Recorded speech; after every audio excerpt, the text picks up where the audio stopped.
Halo semuanya. Oke, dalam beberapa menit ke depan, kita bakal ngobrolin soal sebuah framework atau kerangka berpikir yang bisa dibilang mengubah segalanya soal cara kita mengajar di era digital ini. Yuk, langsung kita mulai aja. Coba deh, pernah kepikiran gak sih? Kelas kita sekarang mungkin udah penuh laptop, ada proyektor, internet kenceng, tapi apa itu otomatis bikin belajar jadi lebih efektif? Nah, pertanyaan ini penting banget karena jawabannya ternyata bukan sekedar soal punya aplikasi paling canggih. Jadi, ini dia intinya. Kuncinya itu bukan di alatnya, bukan di teknologinya semata. Rahasianya justru ada di cara kita menggabungkan, mengintegrasikan tiga area pengetahuan yang jadi pondasi seorang guru. Oke, mari kita bedah satu persatu tiga pilar utama ini. Anggap aja ini kayak bahan-bahan dasar sebelum kita memasak sebuah pengalaman belajar yang seru dan bermakna buat siswa. Yang pertama ada yang namanya content knowledge, atau kita singkat CK. Simpelnya, ini adalah apa yang kita ajarkan. Guru biologi ya harus paham banget soal fotosintesis. Guru sejarah ya harus ngerti luar dalam soal peristiwa sejarah. Ini dasarnya. Penguasaan materi itu hukumnya wajib. Lanjut yang kedua, pedagogical knowledge atau PK. Nah, kalau tadi bahannya, yang ini teknik masaknya. Ini soal bagaimana kita mengajar. Gimana sih cara mancing diskusi yang seru? Kapan kita harus pakai metode ceramah, kapan harus kerja kelompok, ini seninya mengajar. Dan pilar ketiga tentunya technological knowledge atau TK. Ini pemahaman kita soal peralatan di dapur modern.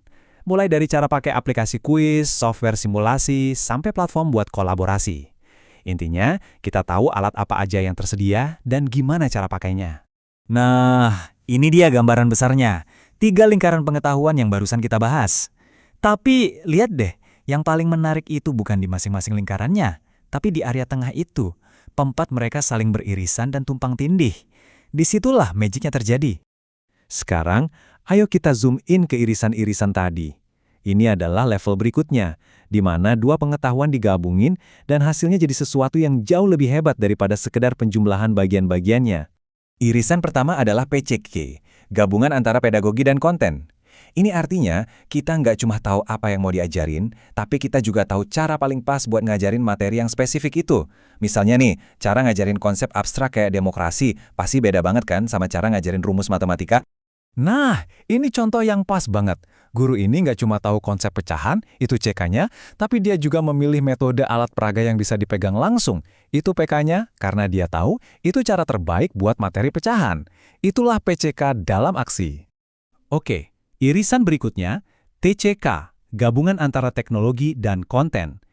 Ini soal gimana teknologi bisa menyajikan sebuah materi dengan cara yang dulu mungkin nggak kebayang. Ini bukan lagi sekedar proyektor gantiin papan tulis ya, ini beda level. Contoh yang keren banget. Daripada cuma jelasin hukum Newton pakai gambar di buku, CK, guru ini pakai simulasi interaktif. TK, di mana siswa bisa mainin variabelnya sendiri. Bisa ubah massa, ubah gaya, dan lihat langsung akibatnya. Kontennya jadi benar-benar hidup. Dan irisan yang terakhir, TPK, gabungan antara teknologi dan pedagogi. Di sini, fokusnya adalah gimana teknologi bisa mendukung atau memperkuat metode mengajar kita, apapun materinya. Tepat, tujuan pedagogisnya atau strateginya adalah diskusi kolaboratif, itu PK-nya. Nah, si guru ini memilih Padlet, itu TK-nya, sebagai alat yang paling cocok untuk mencapai tujuan itu. Ingat ya, teknologinya yang melayari strategi, bukan kita maksain strategi biar cocok sama teknologi. Itu prinsip penting. Oke, kita udah lihat pilar-pilarnya, udah lihat juga irisan-irisannya. Sekarang, waktunya kita satukan semuanya dan lihat jantung dari kerangka berpikir ini. Dan inilah dia, Technological Pedagogical Content Knowledge, atau disingkat TPAK. Ini adalah titik temu yang sempurna. Titik di mana apa yang kita ajarkan, bagaimana kita mengajarkannya, dan alat apa yang kita gunakan, semuanya nyambung, menyatu, dan saling menguatkan. Ini bukan lagi soal nambahin teknologi, tapi menenunnya jadi satu kesatuan. Coba kita lihat contoh lengkapnya. Materinya adalah energi terbarukan, itu CK. Gurunya milih metode pembelajaran berbasis proyek, itu PK. Terus, buat mendukung proyeknya, siswa pakai simulasi untuk eksperimen dan bikin laporan pakai aplikasi presentasi digital. Nah, itu TK-nya. Semuanya nyatu, berjalan mulus. Itulah TPAK. Oke, kerangka ini kedengarannya ideal banget kan? Tapi pertanyaannya, emang kenapa ini penting banget? Apa sih dampaknya buat kita di lapangan? Nah, slide ini jujur banget. Di satu sisi, kalau kita bisa menerapkan TPACK, pembelajarannya jadi inovatif, motivasi siswa naik, keterampilan abad 21 juga terasa. Tapi di sisi lain, kita juga harus realistis. Ada tantangan kayak literasi digital guru yang beda-beda, atau fasilitas yang terbatas. Mengakui adanya tantangan ini adalah langkah pertama untuk bisa maju. Jadi, kalau kita balik lagi ke pertanyaan paling awal tadi, apa sih yang bikin ngajar jadi efektif di zaman sekarang? Jawabannya, ya TPAK. Ini bukan cuma istilah keren, tapi ini soal perubahan cara berpikir. Dari yang tadinya cuma jadi pengguna teknologi, menjadi seorang arsitek pengalaman belajar yang bisa meramu konten, cara mengajar, dan alat yang tepat secara harmonis.